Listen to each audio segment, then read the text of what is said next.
சிம்ம ராசிக்காரர்கள் ஆடி மாத சிறப்பு பலன்கள்.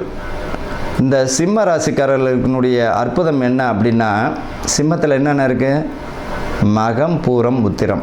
மகம் நட்சத்திரம் சமயபுரம் மாரியம்மன் பிறந்த நட்சத்திரம் மகம்.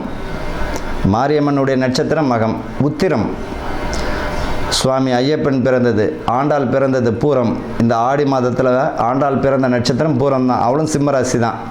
அப்போ இந்த சிம்ம ராசியினுடைய அற்புதம் பாருங்கள். தெய்வங்கள் பிறந்த நட்சத்திரமாக இருக்குது. அதாவது 2 பெண் தெய்வங்கள் பிறந்த நட்சத்திரம், ஒரு ஆண் தெய்வம் பிறந்த நட்சத்திரம். ஐயப்பன் சுவாமி பிறந்த நட்சத்திரம் உத்திரம். பொதுவாகவே பங்குனி, உத்திரம் இதெல்லாமே சிறப்பு தான். மகம் நட்சத்திரம் மாரியம்மன் வழிபடுவது மிக சிறப்பு. பூரம் ஆண்டாள் அம்மனை வழிபடுவது சிறப்பு. அப்படின்னு இருக்கும்போது இப்போ இந்த ராசியிலே செவ்வாயும் கேதுவும் வந்திருக்கிறாரு அப்படின்னா மனக்குழப்பங்கள்லேருந்து விடுபடக்கூடியது தான். ஆனால் கவனமாக இருக்கணும்.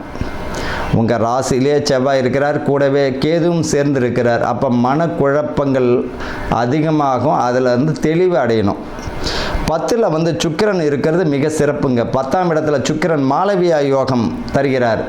சிம்ம ராசிக்கு இந்த வருஷம் 2025 அற்புதமான காலம்தான்.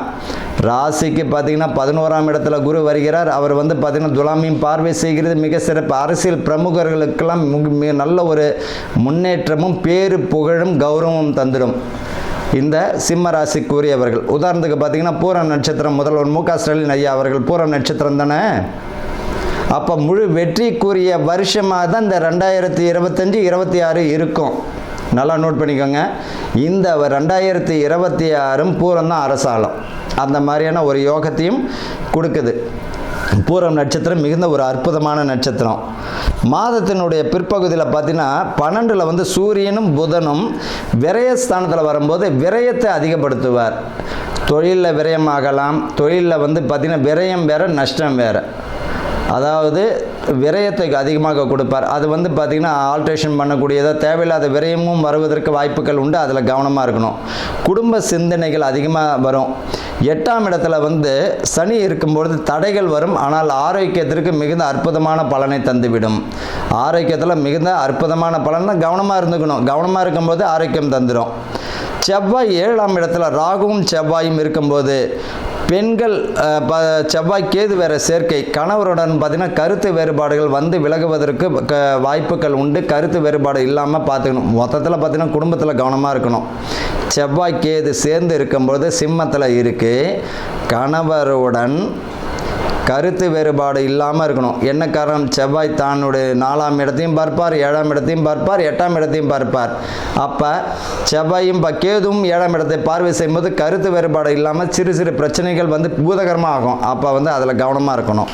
ஆக மொத்தத்தில் பார்த்திங்கன்னா சிம்ம ராசிக்காரர்கள் கவனமுடன் நிதானத்துடன் செயல்பட்டாங்கன்னா முழு வெற்றியை அடையலாம். உத்தியோகத்தில் பார்த்திங்கன்னா உங்கள் வேலையை மட்டும் நீங்கள் பாருங்கள், குடும்பத்தை மட்டும் நீங்கள் பாருங்கள். அதே போல் பார்த்திங்கன்னா யூனிஃபார்ம் சம்மந்தப்பட்ட தொழில் இந்த சிம்ம ராசிக்காரர்கள் பார்த்திங்கன்னா ஒரு செயலை செய்கிறீங்கன்னா கவனம் தேவை. தேவையில்லாத விஷயங்களில் இருக்கும்போது அது ஊடகத்தில் பெரிய அளவில் பாதிப்பை ஏற்படுத்தும்.